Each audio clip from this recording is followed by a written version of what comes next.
I used to think she saved me, that she rescued me from a loveless marriage, from a man who never saw me. But she didn't save me. She studied me. And when I looked up at the vent and saw the tiny blinking red light, I realized I was never free. I was just her project. I met her at a gallery opening. My husband and I were at the end of something we hadn't even started properly.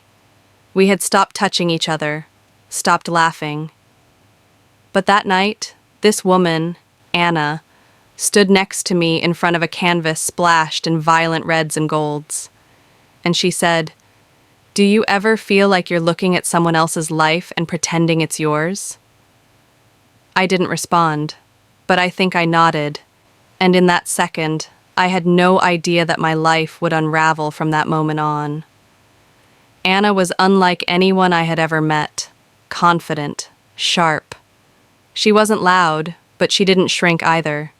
She said things like, "You're not crazy, you're bored, and bored women are dangerous." I started staying later at work, taking longer walks home, until one night she kissed me, and I didn't stop her. Telling my husband felt like betrayal, but staying felt like death. I left him 2 months later, moved into a small apartment that Anna found for me. She said, "It's temporary, just until we figure it out." That was the first red flag, but I was too in love with the idea of being chosen. At first, it was small. She didn't like when I wore certain dresses, said they made me look too hetero. She rearranged my furniture when I wasn't home, bought new clothes for me, started calling me her project, but in a joking way. I laughed too, until one day I cried instead. My friend Carla came over. She's known me since college, and she said something that stuck. "Why does your apartment feel staged?" That night, I looked up. There was a vent directly above my bed. I hadn't noticed it before, and there was a soft red glow. I asked Anna about it. She said, "It's just an old smoke sensor. Don't worry." But I did worry, so I stood on a chair when she left one night. The vent was fake.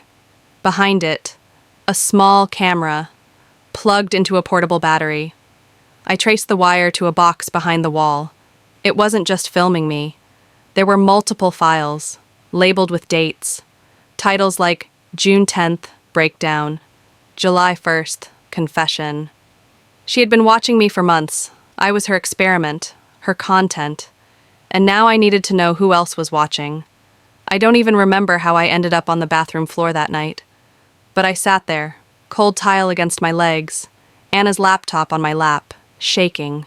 She had files, folders, with my name, with dates, with moments I didn't even remember living, but they were there, in video, and some had labels, comments, titles like June 10th, Breakdown, July the 1st, Confession, starts crying at 02:13. She wasn't just filming me, she was studying me. I couldn't breathe. For 3 days, I pretended everything was fine. I showered with the door slightly open. I pretended to be on the phone. I smiled when she came home. But inside me, there was a new version of myself. One that now slept with a kitchen knife under her pillow, and replayed every memory, every kiss, every soft whisper, with disgust. On the 4th day, while she was in the shower, I went through her laptop again. But this time, I clicked on something called Clients, and that's when everything truly collapsed. Each folder had a name, a woman, a short bio, and videos. It wasn't just me. There were at least 7 women before me. One was crying in front of a mirror. Another was sleeping next to Anna, unaware the camera was recording. She was selling this footage, or collecting it, for something bigger. I wasn't her lover. I was a subject, a product. I went to the police, and you know what they said? No evidence of distribution. It was your apartment, your things. She could claim it was for security. I screamed. I cried. No one listened. So I made a plan. I went back home. I played dumb. I smiled again, said I was just depressed, that I still loved her. She believed me. And that's when I flipped the story. I bought a hidden camera, installed it behind a photo frame. I recorded her logging into her files. I recorded her saying, "You're so natural in front of the camera, you know?" I recorded her laughing as she edited footage. And once I had everything, I sent it to every woman in those folders. I created a Telegram group.